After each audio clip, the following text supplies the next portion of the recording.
Any rebroadcast, reproduction, or other use of this show without the express written consent of the Financial Guys, LLC is strictly prohibited. Securities offered through Peak Brokerage Services, member FINRA SIPC. Investment advisory services offered through Independent Solutions Wealth Management or Blackridge Asset Management. Financial Guys, Independent Solutions, and Blackridge Asset Management are not an affiliate of Peak Brokerage Services, Inc.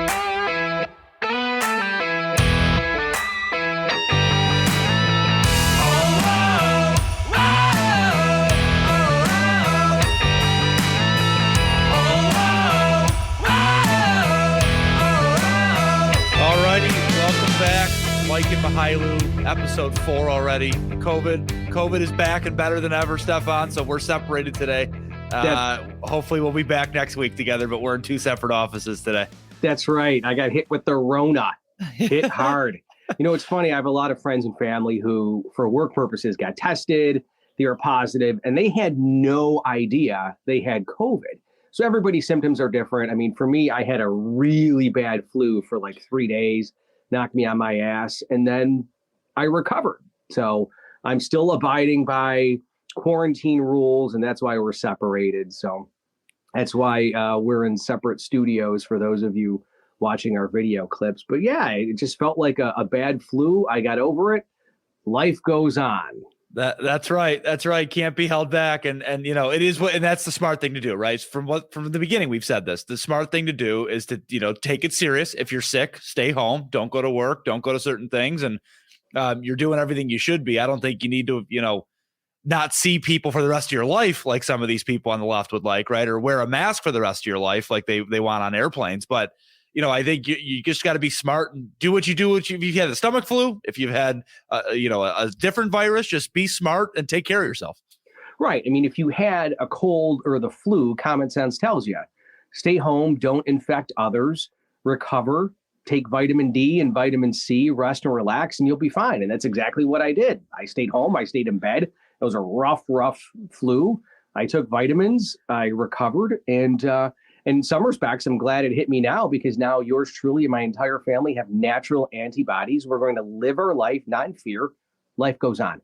And I think that is a great segue into our guest because there is no bigger or better expert when it comes to COVID, the coronavirus, than former Donald Trump official and HHS spokesman, Michael Caputo. Who is known around the country. Michael, thank you for joining us. Greatly appreciate you being here on Mike and Mahailu. Hey, it's great to be here. Congratulations on the podcast, guys, and I'm glad you're feeling better, Stefan. Yeah, thank you. Well, actually, truth be told, and I am going to share this information, I'm feeling better in part because of you. You know, you encouraged me to take vitamin D, and that was a huge one because obviously we're located in Buffalo. You're in the Sunshine State. We don't get a lot of sunshine in Buffalo, so I loaded up on vitamin D, and I believe it helped. So, Michael, from your perspective, why do you think, first and foremost, I want to talk about vitamin D. So why do you think that helps when it comes to the coronavirus? Well, my first clue was some of the conversations I had with the scientists and the COVID response. As Assistant Secretary of Health at HHS, I came without, scientific or medical qualifications. I'm a PR guy. But that was my job, promoting solutions to the early COVID, kind of emergency.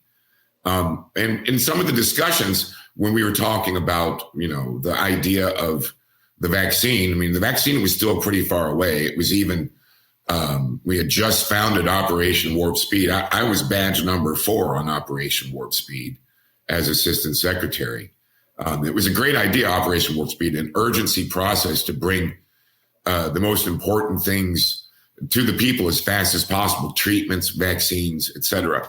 And we were discussing, well, we know that obese people, the elderly and others are really getting hit hard by COVID. This is April of 2020. And people with comorbidities, who had 2 or 3 different things wrong with them, immune compromised. Once we get the vaccine out to these people, who's next? Because as you roll out something that you just had authorized for emergency use, you're not going to have enough for the entire population. And somebody brought up in a meeting that, an indication of, your readiness for a vaccine, your need for a vaccine is your vitamin D level. I thought that was odd, as someone who came without medical background. I know vitamin D is something that they stuffed into my milk, and something that I got from supplements. And the discussion ensued where it appeared early on and proved out to be completely true. Now we know this to be an absolute fact. If you have a low vitamin D level, you're more likely to get the disease. And if you have a high vitamin D level, you're less likely to have a terrible outcome from the disease. Meaning, if you have an acceptable and even a high level of vitamin D, you're less likely to get it. You're going to handle it better if you do get it. This is no answer to a vaccine. It's not a prophylactic, truly, but it is something that seems to prevent, in some ways, your susceptibility to the virus. And I don't think it's unique at all to COVID. I mean, when I saw some of the scientists that I really didn't trust very much, rolling their eyes during the discussion. And I was like, why are they rolling their eyes? I don't understand that. It's strange. It seems to me like something, the idea being, if you give a person a vitamin D test, what's your level of vitamin D? If they have a really low vitamin D level, maybe there's somebody who should be vaccinated first.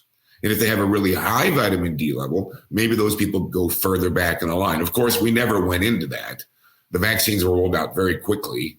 And, it was first comorbidities, first elderly. I was one of the first people to get vaccinated because I had cancer. As you know, in September of 2020, I got hit with a really bad throat cancer. They thought it moved into my head.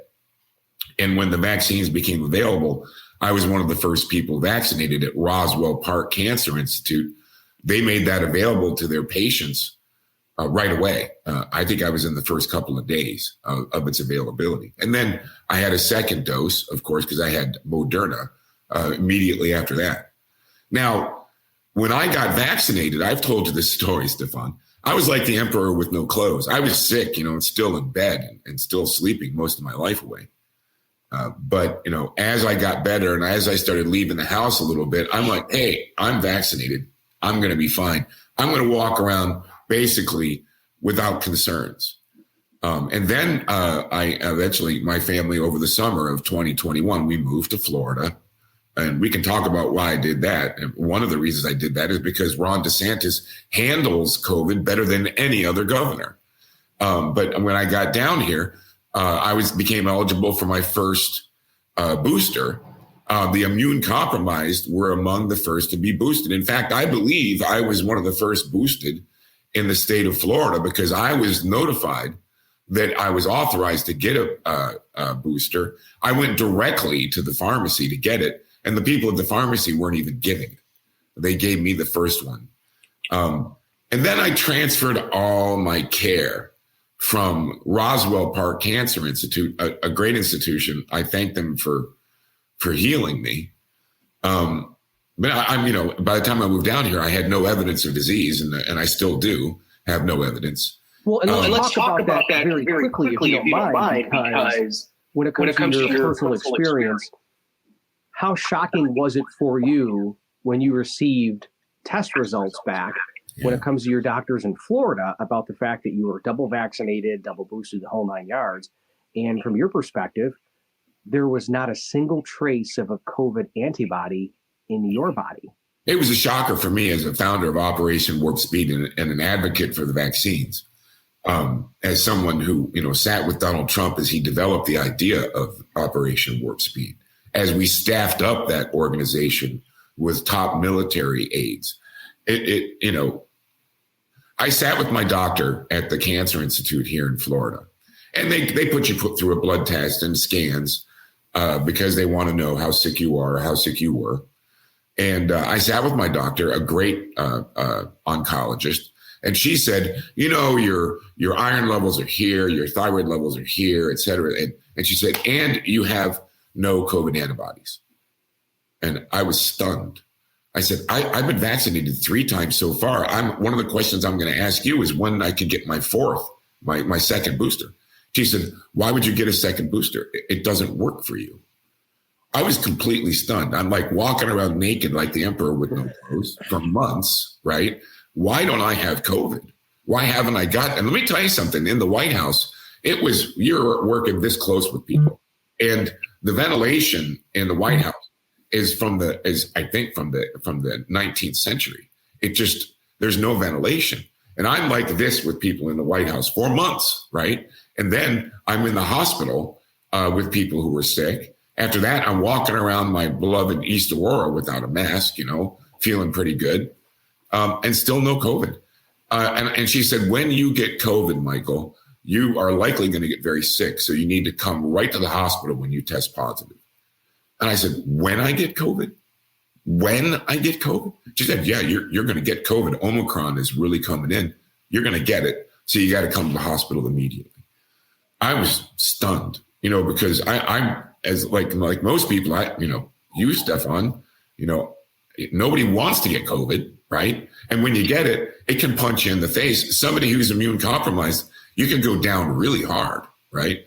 So I was on a call with the DeSantis team down here in Florida, and a member of the Surgeon General's office. Again, DeSantis handles the virus better than any governor. I sat on all the governors, many of the governors' calls with the president, with the secretary, with the COVID task force team.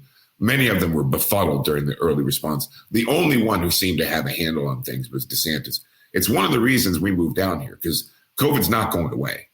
It's going to move into an endemic status from pandemic, but it's not going away. Right? Well, and that's why I'm gonna jump in, and then Mike has a question after mine. So obviously, you, with your being immune compromised, cancer, I know you're one of the very few Trump officials who had strongly encouraged people. You strongly encourage people to get vaccinated, boosted, and here, how shocking is it, the fact that for the most part, from your perspective, it didn't work?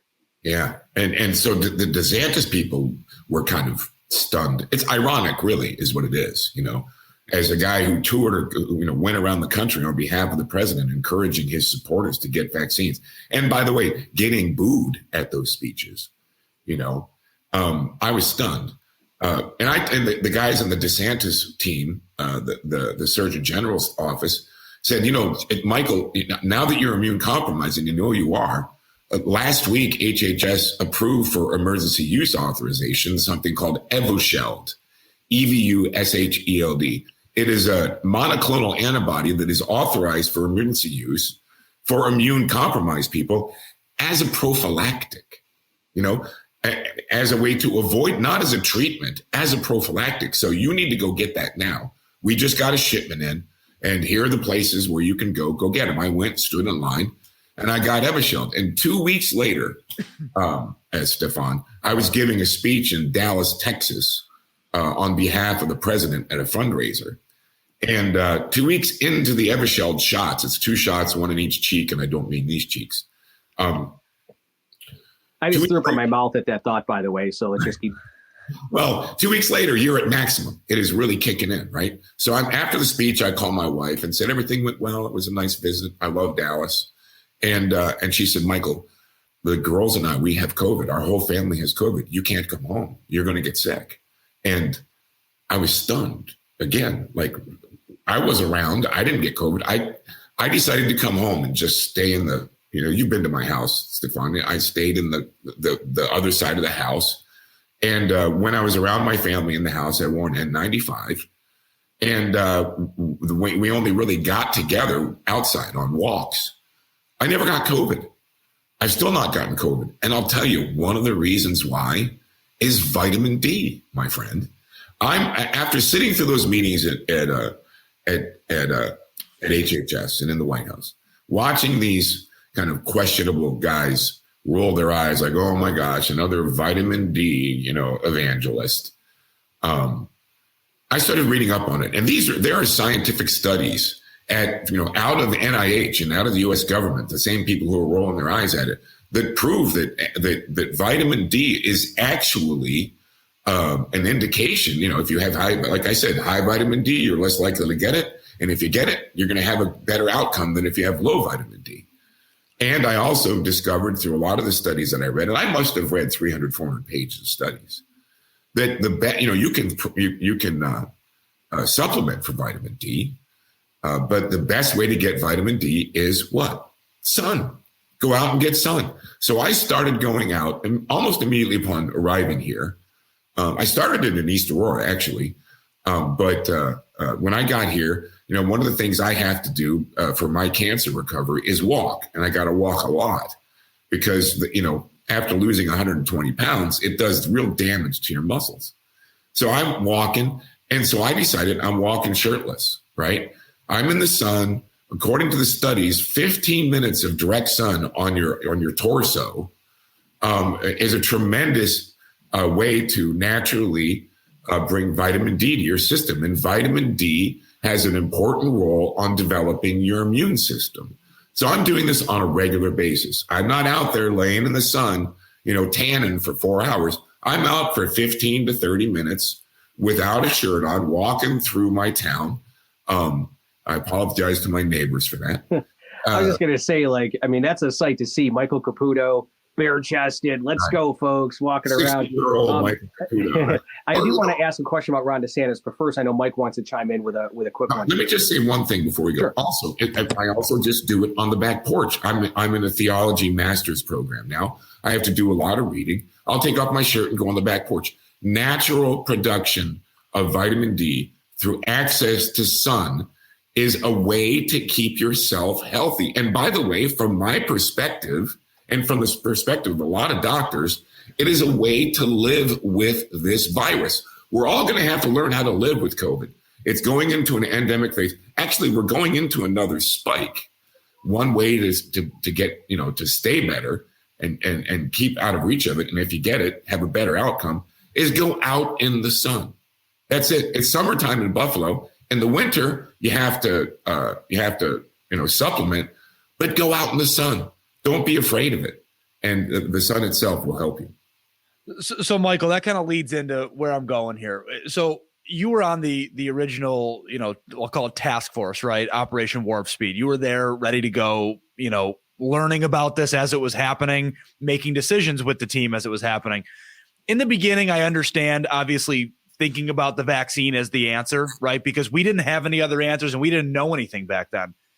2 years later, we are still this one-size-fits-all approach society of you got to be vaccinated. You got to wear your mask 24/7. That's how you beat this thing. Well, in your scenario, that's not the case, right? I'm unvaccinated. I've never been tested positive. I think I've had it a couple times. At under 30 years old, my chances of dying from this vaccine or from this virus are 0.04%, something along those lines, 0.5%. For someone like me, my thought process is I'll take my chances because I'm young and healthy and it is what it is. If I get it, just like if I get the stomach flu or if I get something else, my body will fight it. When will the narrative change with people in our country that it's not just being vaccinated that's everything? You're bringing up vitamin D as a point, right? There's other things, monoclonal antibodies, whatever you name it, ivermectin maybe. When is that going to be talked about as an answer to this instead of just vaccine, mask? You know what I mean? Well, you bring up an interesting point because things really changed when Joe Biden came into office. And I'll go through it with you. It's interesting because when Operation Warp Speed first started, it was about vaccines, treatments, and tests. Vaccines, treatments, and tests. An urgency process to throw billions of dollars at developing vaccines, treatments, and tests equally. One third effort, one third money. And then they quickly peeled tests out and assigned them to Dr. Brett Giroir, the admiral in the Public Health Service admiral, who was Assistant Secretary of Health. Because as you might recall, the CDC blew tests early on in COVID. They absolutely they were developing a brand new test instead of going with existing tests, and the samples and everything were completely messed up, and the whole testing development process went south. We had to start all over again. Operation Warp Speed became just treatments and vaccines. Testing went directly to Giroir, who was it was a real struggle for all of us because testing was so badly muffed by the CDC. And we put equal amounts of effort into treatments as vaccines. We were looking at monoclonal antibodies really early on. And as it turns out, monoclonal antibodies are I'm on one as a prophylactic. And by the way, it doesn't just work on the immune compromised. Evusheld works for everyone. Why aren't we giving it to everyone? Probably a supply issue, probably also an issue that maybe people won't want the vaccine if they get Evusheld, right? And that's the thing. Big Pharma's making a boatload of money selling vaccines and not talking about those alternative treatments. Stefan, also, I don't think it's a big secret that people who retire from government and go off into the private sector, people who retire from HHS, FDA, NIH, CDC, they go to work for Big Pharma. So the decisions they make while they're in government, are they influenced by Big Pharma? You tell me, right? And Michael, real quick, can we answer your question more directly, Mike? I'm sorry. Yep. We shifted into vaccines and treatments. We put a lot of effort into them. I watched and I was stunned when they approved hydroxychloroquine as a treatment and with an emergency use authorization. There is proof out there that it works. The efficacy is not as good as you might want with a treatment, but it works for many people. And then all of a sudden, we got a notification from the FDA staff team that they were pulling the emergency use authorization. As I know, none of the senior leadership, the political appointees at HHS, were a part of that decision. The FDA director has to sign off on it, but he wasn't a part of the deliberations. Hydroxychloroquine got pulled off the table in a huge surprise. And we had to be the ones to tell the White House it was going to be pulled. You can imagine how stunned President Trump was. They were pulling, an efficacious but with limited effectiveness, treatment in hydroxychloroquine. Ivermectin didn't even get consideration. Of course, neither of them are expensive. They're both basically in generic form now. And the countries that, like, for example, hydroxychloroquine is a treatment that I can't remember the name of the disease, but it's a tropical disease. And people in Africa take hydroxychloroquine as a prophylactic for that disease, malaria, on a regular basis. And somehow or another, COVID didn't trash Africa like it trashed America and other places that don't suffer from malaria. Ivermectin in use regularly in other nations was proving to be effective, but the FDA didn't even really consider ivermectin. However, let me answer your question. As soon as Biden came in, they trashed Operation Warp Speed. They basically ended it. They destroyed the leader of it, Dr. Moncef Slaoui, destroyed him. And the military who were involved in it one by one left and retired. And they removed treatments from the urgency process and focused entirely on vaccines. They even renamed Operation Warp Speed. You know what they renamed it? Right. Nobody knows, because Operation Warp Speed was such an effective branding process. And I don't have long enough arms to pat myself on the back, but I named it. I know what I'm doing when it comes to branding. Don't know much about medicine and health, but I know about branding. Operation Warp Speed was trashed by the Biden administration. They focus entirely on vaccines. We fell behind in the development of treatments. And one of the reasons we focus so heavily on vaccines is an early decision by the Biden administration that this was going to be the magic solution to COVID. It's not. And I'm going to say this too, Stefan, right before you jump in on DeSantis again. I think the way that the Biden administration has approached it, and the way that a lot of liberal politicians, like in our great state of New York here, like Kathy Hochul and Andrew Cuomo have done, it makes people like me who, I'm not anti-vax by any means. I was vaccinated as a child. I believe in science. I understand that it works. I just don't believe in something that was created 2 years ago. And I don't have full data on anything. I don't care whether it's COVID or the vaccine. We don't know the data on the long-term health effects of everything. But they just keep slapping you in the face with it. And they wonder why people are just sick and tired of it and don't want to deal with it, right? Like, if you keep hitting me with the same crap over and over again, and then you guilt me like I'm an idiot because I don't get the vaccine, or I'm a killer because I don't get the vaccine. They wonder why people like me are like, yeah, I'm good over here. I'll wait it out and see what happens later. You know what I mean? Yeah, and I'll tell you, I know what I believe part of the problem is communications.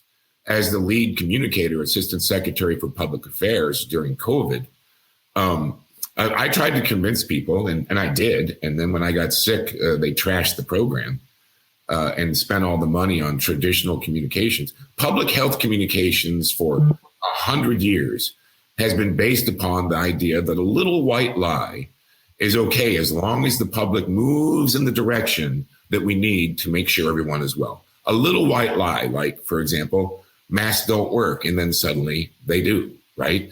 Tell a little white lie, and everybody, if they move in the right direction, then it's lying for good. That worked probably in the 50s, 40s. It clearly did. But when everybody's got an Encyclopedia Britannica in their pocket, in their smartphone, little white lies are figured out in seconds, right? So the president and I and Larry Kudlow, Kellyanne Conway, we decided that we were going to directly address public health communications by telling the truth and moving it out there. And whenever somebody came out that we thought was putting out misinformation or disinformation about, let's say, for example, vaccines, we would debate them directly, address them directly, invite them to debate on Zoom or whatever, that specific instance, right? And if we lose that debate, we correct our communications, right? But instead, when, these COVID doctors came out in front of the Supreme Court, you remember that press conference with all those people in the white jackets, Dr. Ladapo, who is now the Surgeon General of Florida, was among those doctors.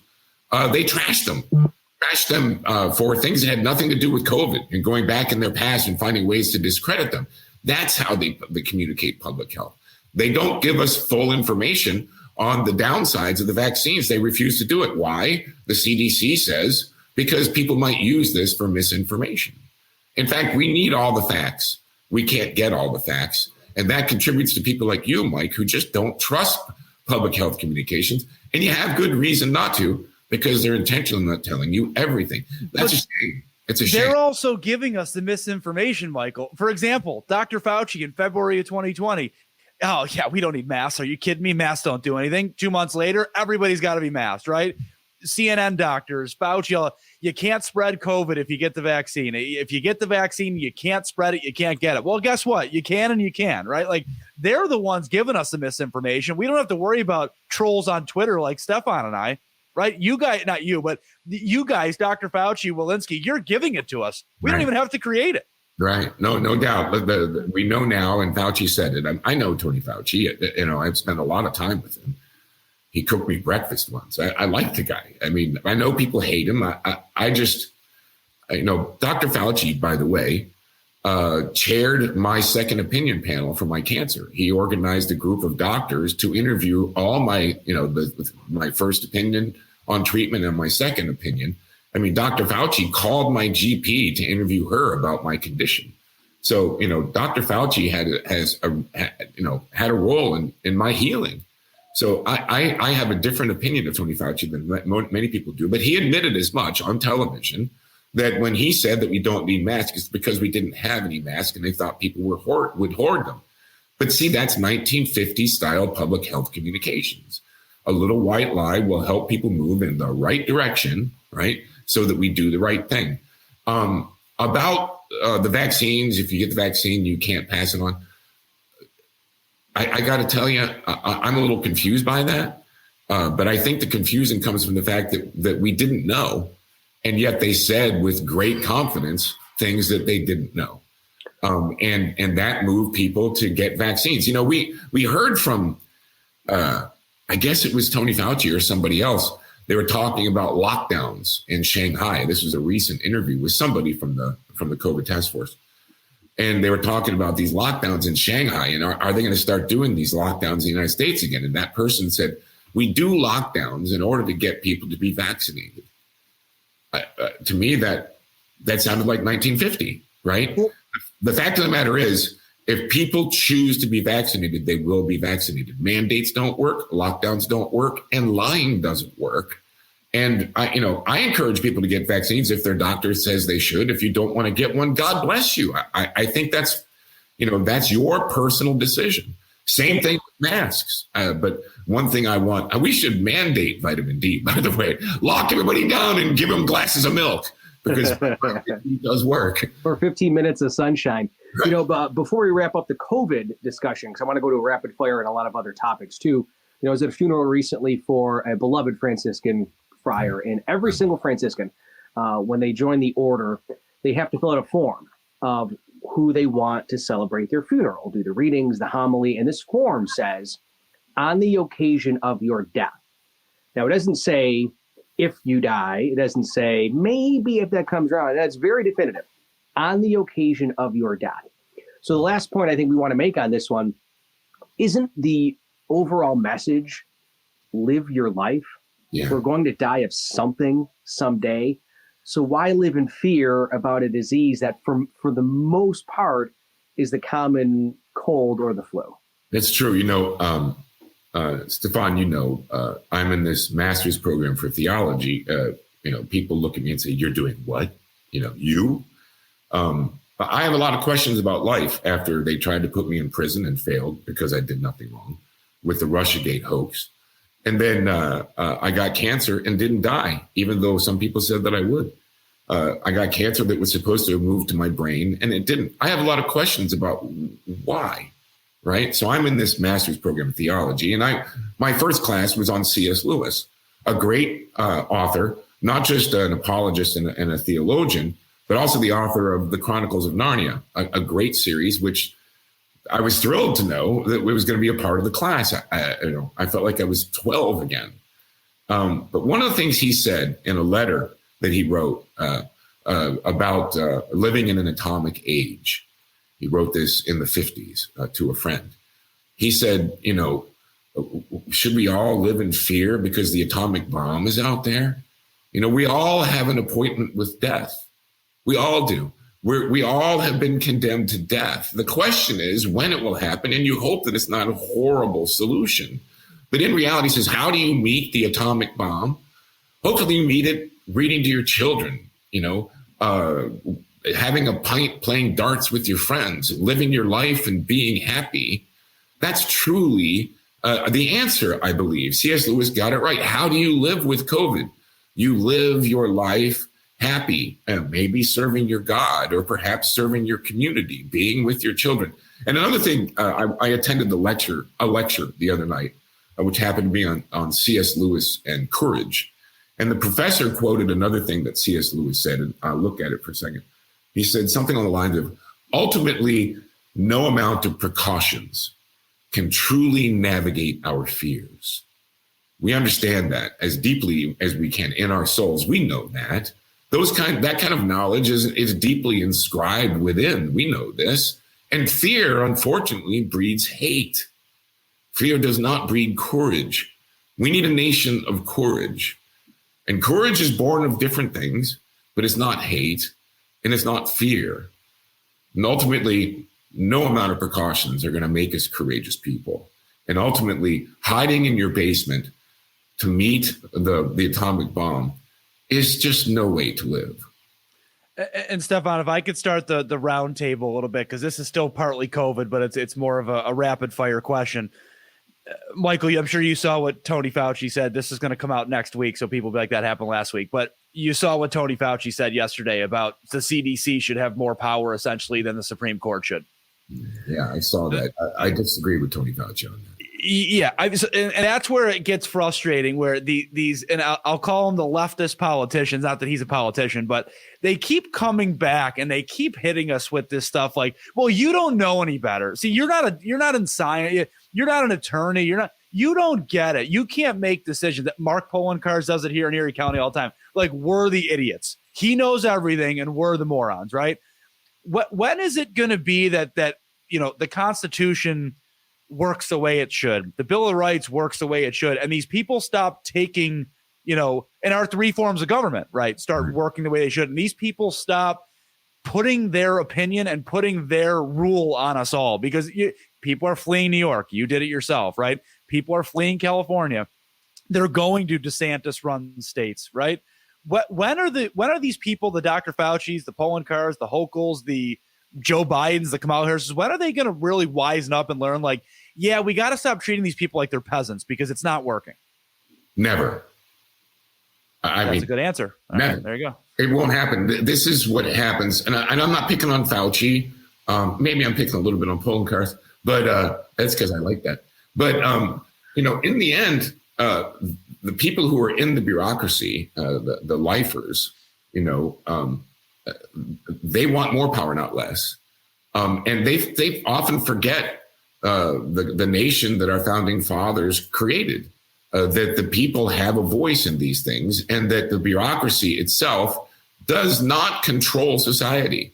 They're in an advisory role, and Congress and the president decides what's happening. Listen, I don't think they will ever stop doing this. But as long as we have a responsive legislature in the United States Congress, a responsive legislature in the case of New York, in Albany, and a responsive legislature in Erie County, we can avoid these kinds of, I would say, in a way, fascist responses to terrible situations like a pandemic. But unfortunately, in New York, especially in Erie County, you don't have a responsive legislature. They're controlled by the same people who want to. The Democrats control both the legislature and the chief executive offices of the county and the state, and you're going to have these problematic responses. Listen, we're about to take control of the House of Representatives. And if they don't steal the election again, yes, I said it, all you trolls in Erie County and Western New York, I did say that. If they don't steal it again, we're going to take the Senate as well. Watch it, though. Watch it, because they're going to do the same thing they did in 2020 to try and guard a couple of Senate seats. Watch Pennsylvania, especially. But as long as the Republicans take control, at least of half of the legislature, and perhaps both, we are assured that these, authoritarian directives out of the bureaucracy will not control our lives. And let me say one more thing. The CDC should be gutted. The former CDC director under Trump, Dr. Robert Redfield, is a good friend of mine. He disagrees with me on this. He has a lot of respect for the agency that he ran, and I don't doubt that. He's a very good person, and he has a lot of great, strong arguments against my argument. As a scientist, we need to listen to him before you listen to me. But my opinion is the CDC should be shuttered and reopened. I think we should move the CDC from Atlanta to Washington and let all the 80 and 70-year-old scientists who have beautiful homes in Atlanta, Georgia, retire. Just move it, because the CDC is broken into a million pieces. And you don't have to look any further than some of the guidance that came out of the CDC and the way that they got to it. I was very critical of the things that were happening in the CDC, and they went after me hammer and tong, trying to accuse me of changing their guidance, which I didn't have the power to do. Tried to accuse me of misinforming the public because, I disagreed with them, which I never did. They just could not stand someone criticizing them. Let me tell you, I hired an epidemiologist to advise me when I became assistant secretary of HHS. I was the first ASPA, as they call me, Assistant Secretary of Public Affairs, to do so. I hired an epidemiologist out of Toronto to advise me, just to read all the reports and tell me what was coming out. Because I was told as I came in that they're going to gaslight me to try to make sure that, for example, a great example, they have these reports that come out like a rainstorm called the MMWRs, the morbidity and mortality report that come out. They're not peer-reviewed reports. They're just anecdotal reports of what's going on in science coming out of the CDC. These reports have been coming out for 100 years. But they come out like 2 and 3 times a week sometimes during COVID. And they wrote one about a camp, I think, in the Northeast in the summer of 2020 that didn't follow any of the CDC guidelines, and children and camp counselors got sick. And my son, the epidemiologist who worked for me, read it, and he came to me and he said, listen, this is BS. I said, why is it BS? And they said, nowhere in there do they mention that this camp did not follow the guidelines. Nowhere do they mention that they didn't mask the kids and that nobody socially distanced. I think it was a religious camp. They just didn't follow any of the guidelines and the kids got sick. And by the way, nobody got really ill. And they didn't say that. Nobody followed the guidelines. Nobody socially distanced, wore masks, and nobody got really sick. The report just came out, camp held, children got sick, and it came out in July. It was supposed to come out in July when school administrators across the country were deciding whether or not they were going to allow the children to come back to school. Why was it coming out completely absent of honesty right at the time when those decisions were being made? It was, to me, a travesty. And we sent the report back to them and said, you need to put all the information. And they did. And it came out and people sent their kids back to school. Well, it's certainly. Yeah, these are the organizations that advise you. CDC needs to be reformed. Well, and it's certainly a bold statement concerning the CDC, and hopefully a lot of people listen. So before we let you go, we got to do some rapid fire questions. We want your opinion, not just on COVID, but Donald Trump, Ukraine, Ron DeSantis. So you're part of Operation Warp Speed. So we'll do some rapid fire questions. Ron DeSantis, the so-called Don't Say Gay bill that does not mention Don't Say Gay at all in any way, shape, or form. They're taking away the special district for Disney. You live in Florida. Quickly, what's your reaction to Ron DeSantis and the bold action he's taking when it comes to Disney and the, again, totally false Don't Say Gay bill? Yeah, the bill actually has tremendous support, even among Democrats in Florida, rank and file Democrats. The attempt to try to name it this Don't Say Gay crap didn't work in Florida. Ron DeSantis's ratings are going up, not down, as a result of this full onslaught that came against him. And Disney, for some stupid reason, joined in on the fun. And they're getting absolutely pilloried for it. I was in corporate America for a long time as a PR guy. Corporations, smart corporations, don't get involved in political things. And they certainly, as a pro-family, family-oriented company, don't jump in with both feet on strange things like gender debate.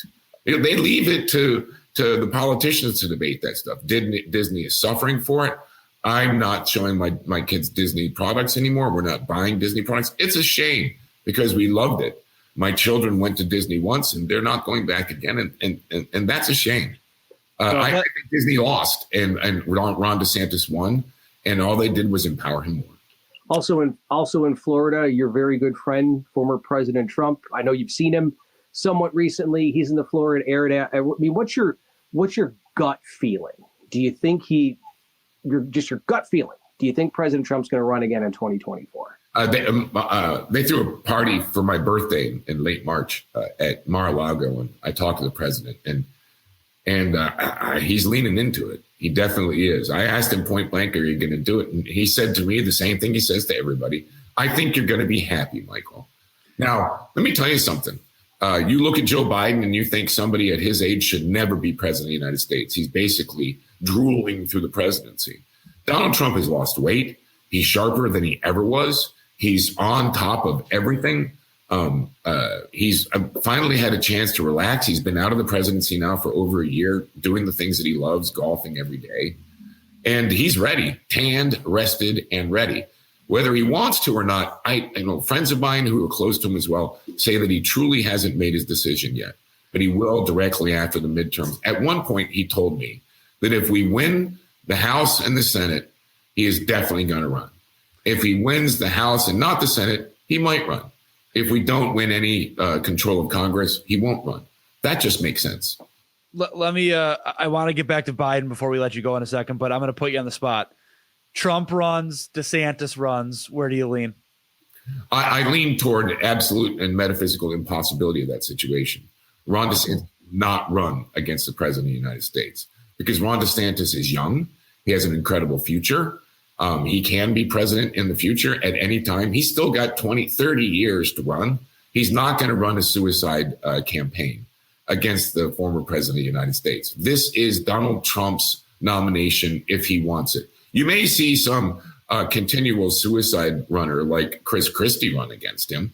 You may see somebody come out of the Never Trump ranks and run against him in primary. You will see a primary if and when Donald Trump runs. Ron DeSantis will run for president. He won't run against Donald Trump. I'd like to see what appears to be a rift between them healed. I really like Ron DeSantis, and I'll tell you one thing. I don't want to lose him as governor yet. He's doing an incredible job here in Florida. That's why my family moved here, among other reasons. And we don't want to lose him. Well, we'll take him as president of the United States.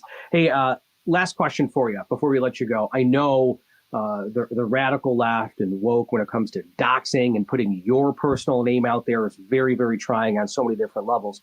And recently there was a Washington Post reporter, this Taylor Lorenz, that basically, for the most part, outed and doxed the person who runs Libs of TikTok on Twitter. So I just want to hear your hot take on that issue where, the left-leaning Washington Post basically outed the owner of Libs of TikTok, and it seems like it's backfiring. But Stefan, Michael, the best part about that is, Stefan, is she was the one crying on national television like a month ago about this whole thing, about getting doxxed by somebody else. And now all of a sudden she's doing it. I think, Mike, you nailed it right to the wall as usual. There is no better example of the stupidity of the national media, of the mainstream media, of the hypocrisy of the mainstream media than Taylor Lorenz. Taylor Lorenz is the poster child of media hypocrisy. And they can dox conservatives, but they cannot be doxed. Let me tell you something. I haven't told anybody this yet, and you should know this.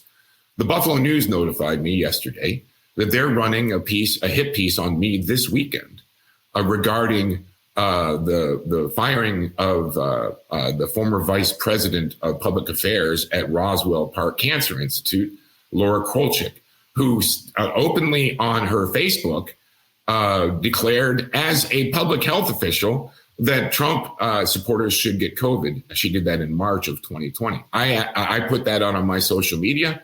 She got fired. She's been whining about it ever since. And the Buffalo News has written a story which is going to basically trash me again about this.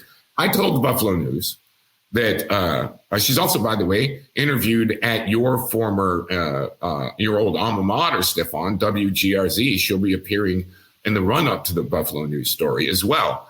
These hit pieces that are organized on me, understand, I don't live in Buffalo. She got fired over a year ago, 13 months ago. And she's been walking around town complaining ever since. Here's the problem. Again, Taylor Lorenz, and a perfect example of the hypocrisy of the mainstream media. Laura Krolchik, a perfect example of the hypocrisy of the left. I mean, remember, Laura Krolchik is a Hillary Clinton combatant, right? Who got appointed to a job for $250,000 a year. A political appointment. Understand that senior appointments at Roswell Park can be political, right? And she was in there as vice president of communications, $250,000 a year, going out there, making jokes openly on Facebook, saying that Trump supporters should get COVID and just not get treatments, right? This is a perfect example of the hypocrisy of the left. She will not admit what she said. She pretends that she said it to a small group of friends. She said it openly on Facebook. She says her Facebook was marked private. My Facebook was marked private when my Facebook Live video went on the front page of the New York Times. And by the way, on the front page of the Buffalo News. You mark your Facebook page private. Good luck with that, right? The whole world sees it. And here's the thing, my friends. I was forced to resign from the Trump campaign when I sent out a tweet, a picture of a witch's feet under the house from Wizard of Oz, because it was taken as a criticism of Corey Lewandowski. And when they asked me, is that a criticism of Corey Lewandowski? I said, hell yes, it is. I said, and by the way, since I've become a story, I'm going to go ahead and resign. I own my words, right? When my Facebook Live came out and I said some injudicious things as a senior appointee to the Trump administration, I was asked by the New York Times if I said those things. And I said, hell yes, I did. And I'll tell you, you take responsibility for your words. Nobody has suffered at the hands of social media faux pas more than Michael Caputo. Well, maybe some others, but the Buffalo News is treating Laura Krolchik like it was something that she said in private, and I advertised it. I take responsibility for my words. I am responsible for my fate. My recommendation to Laura Krolchik is take responsibility for what you've done. Move on in your life. Her problem is there are no more $250,000 a year jobs where you can phone it in like she was at Roswell. That's her problem. Exactly. Well, listen, God bless you, brother. Hope on the health wise situation, hope you're healing and well in lovely Florida. Vitamin D seems to be the answer for COVID ills and many other, and you're certainly getting that in the Sunshine State. So we greatly appreciate you joining us, and God bless you. Give your best to your family, and keep fighting the good fight with Ron DeSantis in your corner in the state of Florida. I will. Don't forget, Mike Stefan, Genesis 1:3. God created the light, and it was good. I was gonna say too, Michael. Maybe we'll send that response of yours over to Buffalo News and WGRZ so they can get it firsthand right from you. I can promise you, it'll get traction. All right, sounds good, brother. Michael Caputo, thank you so much for joining us. Thank you. All right, one of the things we discussed too was Taylor Lorenz from the Washington Post, and Mike, let's just get right into it. Yeah, the fact that you mentioned that she was sobbing, she's 49 years old and sobbing like a baby over the fact that she is the victim of doxing. Let's play clip number 1 for you. You got it. You feel like any little piece of information that gets out on you will be used by the worst people on the internet to destroy your life. And it's so isolating. And terrifying. It's horrifying. I'm so sorry. Fine, it's overwhelming. It's really hard.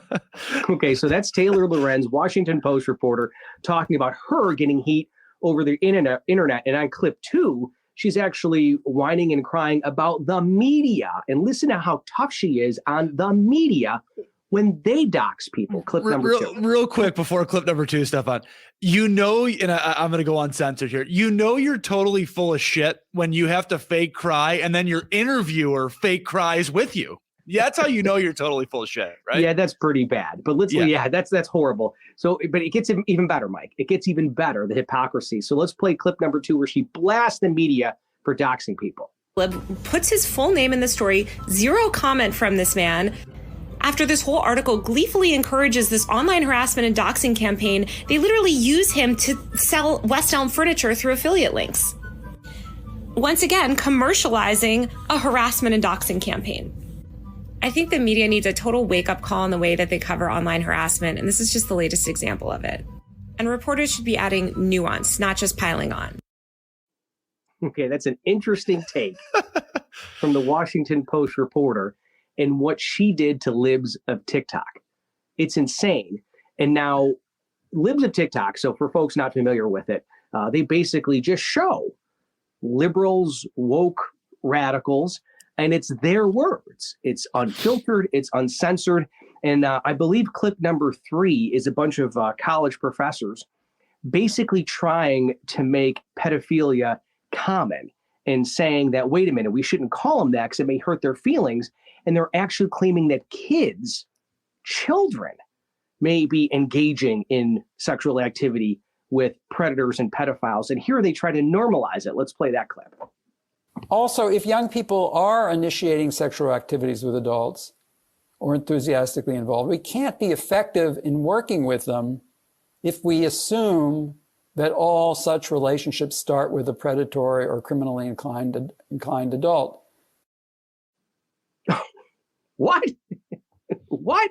So these are the kinds of clips you see on libs of TikTok. And Mike, why don't we just roll through? Let's play clip number 4 from libs of TikTok.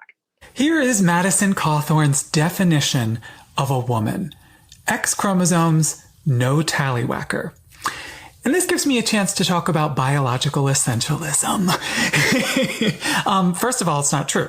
People have all kinds of chromosomes and all kinds of bodies. Women who've had hysterectomies, people born with certain conditions, but that's almost immaterial. Number 2, it is a system of oppression. Gender is a hierarchy and a system of oppression. Anytime you can throw Tallywhacker into a TikTok video, you just got to do it. And I was thinking as I'm watching that guy, I'm like, we got to get Mike Lomas to do some of these. Could you imagine him pretending like he's one of these people? It's made up. It's almost made up, right? Like you can't sit there and seriously tape yourself saying that stuff, can you? But here's the thing. It's their words that are being exposed on the internet. So let's go to the next clip and show people just how insane these folks are.